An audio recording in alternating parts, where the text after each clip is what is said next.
네, 여의도 정치의 젊은 피 두 분과 함께 전국의 뜨거운 현안을 이야기해보는 시간입니다. 박성민, 이준석, 박성민의 정치사이다. 자, 두 분 나와 계십니다. 더불어민주당 박성민 최고위원, 안녕하세요. 네, 안녕하세요. 박성민입니다. 오늘은 제 시간에 와주셨습니다. 네. 송구했습니다. 날이 추움에도 불구하고 국민의힘 이준석 전 최고위원은 추운데 킥보드 타고 또 오셨어. 예, 안녕하십니까. 안 추워요, 진짜? 춥죠. 너무 고통스러워. 귀마개 하셔야 될 것 같아요. 장갑 끼고 그래도. 귀마개는 하셨어요? 저는 마스크 때문에 그래도 약간 낫고 귀마개는 안 했습니다. 아, 그래요? 예. 곧 하셔야 될 것 같습니다. 예.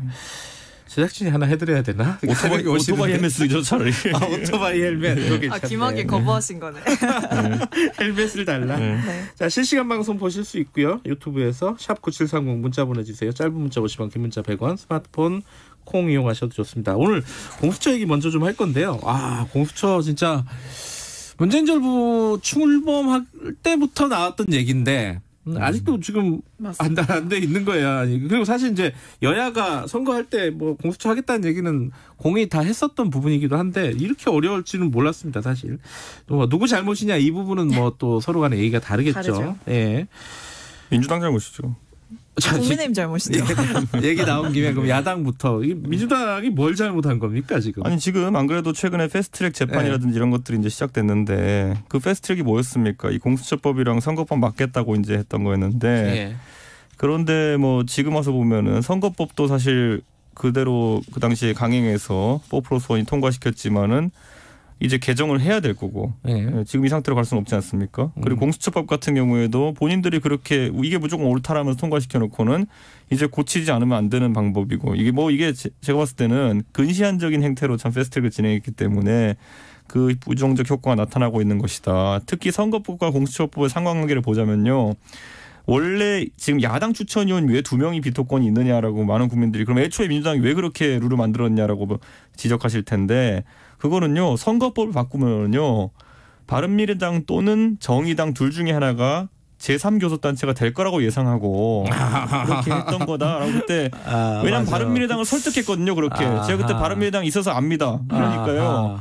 그게 이제 자기들이 그런데 위성정당을 만들게 되면서 결국에는 그러면서 정의당도 교섭단체 달성이 실패하니까 그러니까 저는 위성정당 만들겠다고 할 때 이거 하면 우리가 의석은 좀 더 얻겠지만은 나중에 공수처 통과시킬 때 비토권 때문에 좀 고생하겠구나 이거를 생각했어야 되는데 이 계속 그냥 눈앞에 보이는 그 근시안적인 먹잇감만 쫓아다니다 보니까 대한민국 여당이 1년도 안 돼가지고 자기들이 패스트트랙을 위반했던 법 2개를 다 고쳐야 되는 상황이 온 겁니다.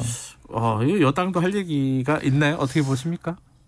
저는 일단은 이 국민의힘에서 공수처 설치나 이런 뭐 개혁적인 과제에 대해서 좀 진정성이 전혀 없다라는 부분을 먼저 좀 짚고 싶었고요. 왜냐면 본질적인 얘기네. 네, 좀 본질적인 얘기를 좀 드리고 싶었습니다. 일단은 이번에 후보 추천이 결정 과정을 봤을 때도 사실 오죽하면은 이 공수처장 후보 추천에 참석했던 변협 회장이 라디오 인터뷰에 나와가지고 자신이 직접 중립적인 안을 제시했는데도 야당 추천위원들이 변협 회장이 여당이랑 같은 편을 먹고 같은 입장을 취한다라는 프레임을 스스로 만들었다라는 것을 비판을 하더라고요. 그러면서 이제 더 이상 이거는 회의를 진행할 여지가 없다. 똑같을 것이다. 이런 이야기를 했는데 결국에는 저는 이 국민의힘 측에서 그 비토권을 남용한다라는 직접적인 워딩까지도 이제 타인으로부터 받게 되는 상황이 됐다. 그래서 결국 이게 공수처법을 통과시켰고 공수처를 설치하는 과정 속에서 국민의힘이 전혀 의지가 없기 때문에 이렇게 비토권을 남용하는 방식으로 최악으로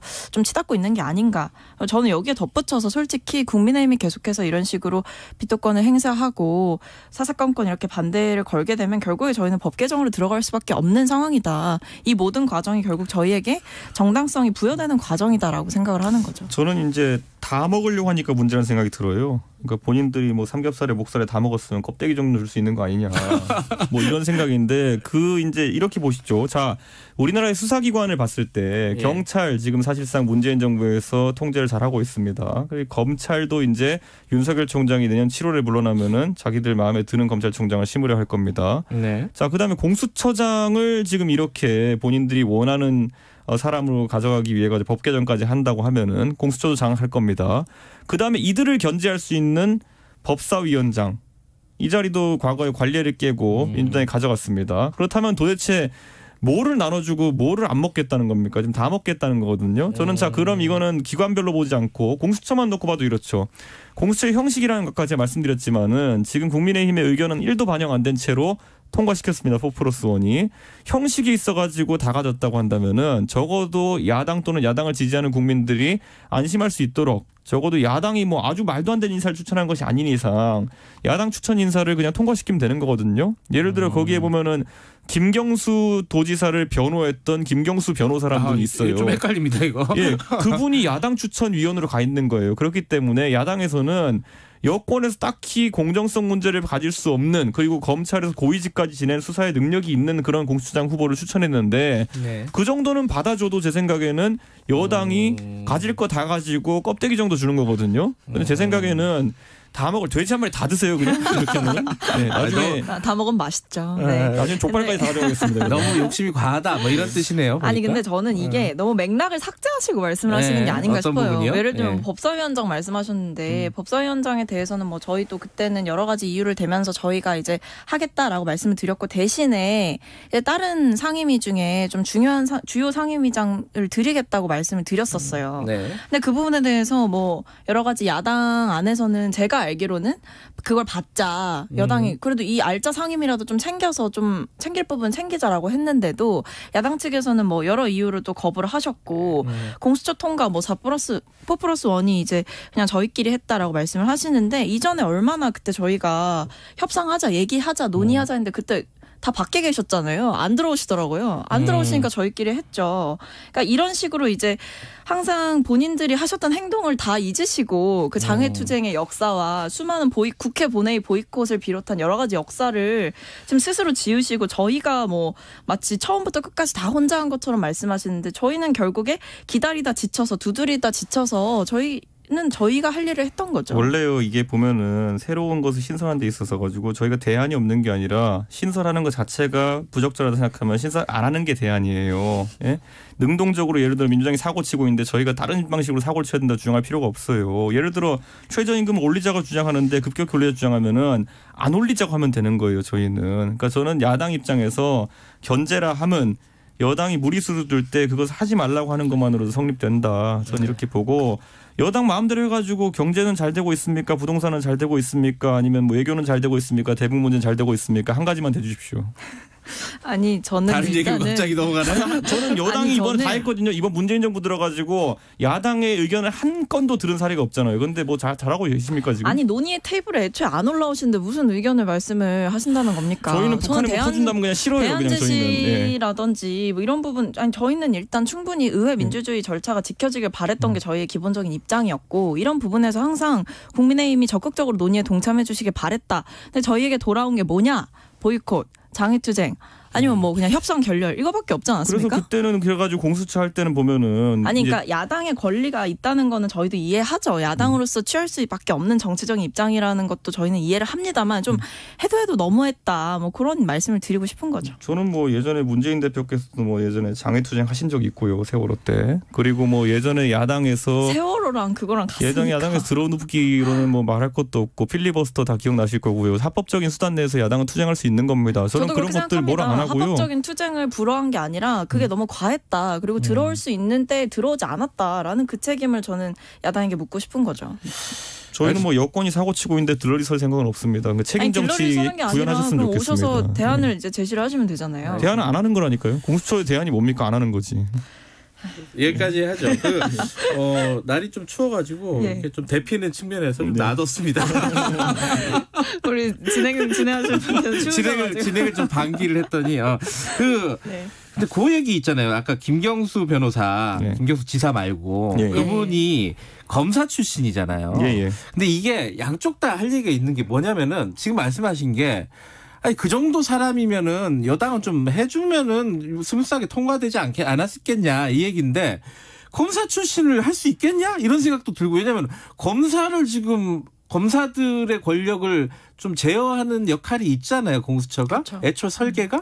원래 그건 어떻게 보세요? 이런 거예요. 그 KBS를 가장 잘 개혁할 수 있는 사람은요. KBS를 잘 아는 사람 중에서 개혁적인 성향을 가진 사람이 제일 잘할 거예요. 지금 추미애 장관이 검찰 때려잡겠다고 법무부 장관 하면서 여러 가지 이제 물론 본인도 판사 출신이긴 하지만은 검찰 조직의 생리를 모르고 지금 무리수를 두는 지점들이 있지 않습니까? 거기다가 예를 들어 뭐 최근에 그분은 뭐 판사하신 지 오래돼서 헌법 개념도 흔들리는 것 같은데 뭐 핸드폰 비번을 풀지 않으면 뭐 처벌하겠다 이런 것들. 저는 추미애 장관이 오히려 그런 어떤 감이 떨어지는 부분이 있기 때문에 조직적 저항에 대응을 잘 못하고 있는 것도 사실이다. 저는 그래서 사실 검찰을 잘 알면서 개혁적인 인물이 오히려 검찰개혁의 주체가 돼야 되는 것인지 검찰 같은 희대에 똑똑한 사람들이 모여있는 권력기관에 대해 가지고 검찰을 알지 못하던 사람이 뭐 예를 들어 사시 출신이고 판사 출신이 가가지고 잘할 수 있겠느냐. 이건 또 다른 문제입니다. 알겠습니다. 추미애 장관 얘기는 조금 이따 할 거고 뭐 박성민 최고위원도 이게 이 정도는 뭐 말씀하셨듯이 검사 출신이라도 개혁적인 성향이 있고 뭐 이 정도 만약에 타협이 가능한 인사가 있다면은 통과시키고 가는 게 공수처 출범을 위해서 대승적으로 생각할 때 더 나은 거 아니었을까? 뭐 이건 어떻게 보세요? 뭐 저희가 생각했을 때는 가장 그 좋은 분은 아무래도 뭐 변협 측에서 대한변협 측이나 법원행정처장이 추천하신 후보라고 생각을 했던 것 같고요. 그리고 말씀하신 것처럼 그 야당에서 추천한 인사가 검찰 출신이었고 그거를 이제 공수처장, 그러니까 처음 이제 공수처가 출범하는데 거기에 이제 검사 출신의 인사를 갖다 놓는 거는 제가 봤을 때는 좀 문제가 생길 수도 있을 거라고 봅니다. 왜냐하면 지금까지 사실 검사 조직, 그러니까 검찰에서 좀 내부적인 개혁이 있기를 원했던 거고 그것을 좀 기다려왔던 건데 그게 잘 이루어지지 않았죠. 아무래도 검찰 조직의 생리라는 것도 있고 특성이 있다 보니까. 그러니까 그런 점에서 저는 뭐 또 다른 합리적인 대안이 있었고 실제로 그것이 거의 관철될 뻔했음에도 불구하고 이제 뭐 비토권의 남용으로 인해서 좀 되지 못해서 아쉬운 부분이 있다. 저는 공수처가 실질적인 수사 능력을 가진 조직으로 만들겠다는 의지가 여당이 있는 것인지 궁금한 게 공수처 이제 법을 잘 살펴보면은 여당이 만든 법입니다. 그 안에 보면은 공수처의 조직은 완전 수사 조직입니다. 안에 보면 공수처 검사라는 걸 두고 있어요. 그리고 공수처 수사관이라는 걸 두고 있어요. 그러니까 검찰 조직과 완전히 상동한 조직을 만들어 놓은 거거든요. 그런데 그것을 검찰 조직이 있어 본 적이 없는 사람이 예를 들어 판사 출신이 관리해야 된다. 이거는요. 누가 제일 좋아할 만한 얘기냐면요. 대한민국의 고위공직자 중에 범죄자들이 제일 좋아할 만한 얘기예요. 수사 능력이 없는 사람들이 가가지고 공수처를 통제하면서 뭐 여권에 특히 범죄 혐의 있는 분들은 되게 좋아하겠죠. 왜냐? 첫째로 수사 능력이 없고 둘째로 우선 수사권이란 게 있어요. 그러니까 지금 검찰이 일반 검찰이 수사하고 있는 것을 능력 없는 공수처가 땡겨올 수 있다는 것이죠. 그러면 검찰은 수사하는 걸 중단해야 돼요. 이거 제일 좋아할 게 누굽니까? 국민만 불행해지고 여권 측에서 혹시라도 범죄 혐의가 있는 분들은 제일 행복해하겠죠. 근데 그게 여기까지 듣고 마무리할게요. 네. 일단 말씀하신 것처럼 그 하나 짚고 넘어갈 게 물론 공수처장이 그 수사라든지 이런 부분을 총괄하고 보는 것은 맞지만 사실 공수처 검사를 따로 두고 있고 그런 실무적인 부분에서 제가 봤을 때 조력이 부족하지 않을 것이다라고 생각을 하거든요. 그리고 오히려 이제 생리를 잘 안다는 건 사실 어떻게 보면 그 기득권, 검찰 조직의 기득권에 좀 익숙할 수도 있다. 그런 점을 간과할 수 없지 않겠습니까? 알겠습니다. 이게 뭐 앞으로 진행되는 거 보니까 법이 바뀔 것 같은데 법 바뀌면 어떻게 되는 거예요? 야당은 할 게 뭐가 있나요? 아니 법 바꾸겠다 그러면 또 이제 책임 정치를 구현하시길 기대하면서 저는 지금 이제 그때 윤석열 총장을 임명할 때도 본인들이 검찰 개혁의 적임자라고 해서 임명한 거 아닙니까? 얼마나 여당과 문재인 대통령께 사람 보는 눈이 없는지 한번 또 확인할 수 있을 것 같습니다. 법 바꾼다는 거죠, 그죠? 일단은 뭐 오늘 이제 원내대표 회담이 하나 남아 있잖아요. 그래서 저희는 그래도 마지막 문은 열어놓고 있다. 근데 이 문이 닫히는 순간 저희는 뭐 돌아보진 않을 것 같습니다. 국회의장하고 원내대표 회담이 마지막이다. 요 문 닫히면 끝이다. 내부적으로는 좀 그렇게 논의가 된 바 있습니다. 아까 추미애 장관 잠깐 얘기했었는데 지금 거기가 좀 복잡해요. 지금 감찰도 하고 있고 갑자기 특별활동비 관련해가지고 법무부 얘기도 좀 나왔단 말이에요. 검찰국장 얘기도 좀 나오고. 이게 좀 복잡한데 이게 하나하나 다루기는 시간이 없으니까 좀 뭉뚱그려서 좀 가보죠. 지금 상황을 야당에서는 어떻게 보고 있습니까? 지금 감찰 상황하고 그런 검찰국장 얘기하고 이런 것들 전반적으로. 추미애 장관이 이제 칼을 빼댈 때 보통 우리 쪽의 피해 그리고 상대편이 얼마나 잘못했는지 이런 걸 따지지 않고 움직이는 분이거든요. 그러다가 이제 김경수 지사도 드루킹 건으로 엮이게 이렇게 만들었는데 지금 이 돈봉투 관련해가지고 어쨌든 심재철 검찰국장이 지난번에 이제 이영렬 그 지검장이 문제됐던 것과 과연 다른 게 뭐냐. 수사나 아니면은 이런 것에 연관되지 않은 곳에 인사하는 곳에다가 심사하는 곳에다가 왜 그거 한 검사들한테 따로 이제 특활비를 지급했어야 되느냐. 이 문제에 대해서 이제 법무부가 해명을 좀 해야죠. 왜냐하면 법무부 검찰국장이니까요. 해명은 쭉 했긴 했더라고요. 그런데 이제 오늘도 이제 일제히 4개 언론사가 본인들 일간지 사설로 이걸 뽑아냈거든요. 해명을 했는데 이게 해명이냐 이렇게 얘기를 했거든요. 저는 사실 그걸 설명해야 됩니다. 그러니까 그 왜 검찰국이 이제 사실 수사가 아니라 사실 특활비가 왜 특활비입니까? 비밀 수사 아니면은 뭐 예를 들어 좀 특수한 수사를 할 때 뭐 용처를 밝히기 어려운 것이라든지 아니면 뭐 카드 지출하기 어려운 것이라든지 이런 용도가 있는 곳에다가 쓰라고 해놓은 그런 비용인데 이걸 왜 인사 그거 담당해가지고 이렇게 했던 분들한테 경력금 쪽으로 줘야 되는 것인지 저는 이거는 오히려 거기가 명시적으로 먼저 하나 뭐 의심 가는 부분이 있으니까 해명을 좀 명확히 해보시라 이런 입장입니다. 저는 그 요즘 이제 박성민 최고위원 특활비 하나가 있고 지금 감찰 얘기가 계속 나오잖아요. 근데 그게 약간 다른 건데 지금 막 좀 뭉뚱그려지긴 했어요. 그냥 사실. 이제 아무래도 갈등 전선이라는 그 이름 하에서 지금 이게 좀 뭉뚱그려지고 있는데 이 감찰에 대해서 사실 윤석열 총장 측의 프레임 자체가 뭐 좀 부당한 절차상의 문제를 좀 들어서 돌려보낸 걸로 알고 있습니다. 법무부에서 감찰을 하려는 거를. 네. 근데 뭐 그 이유를 읽어보니까 뭐를 감찰할 건지 이야기를 안 해줬다 뭐 이런 얘기를 하는데 제가 봤을 때 감찰할 사항이 좀 충분한 것 같습니다. 일단 첫 번째 저는 이거를 제가 좀 짚어드리고 싶었는데 첫 번째는 2018년 옵티머스 때 이제 윤석열 총장이 서울지검 중앙지검이 있었는데 그때 무혐의 처분을 내렸었고요.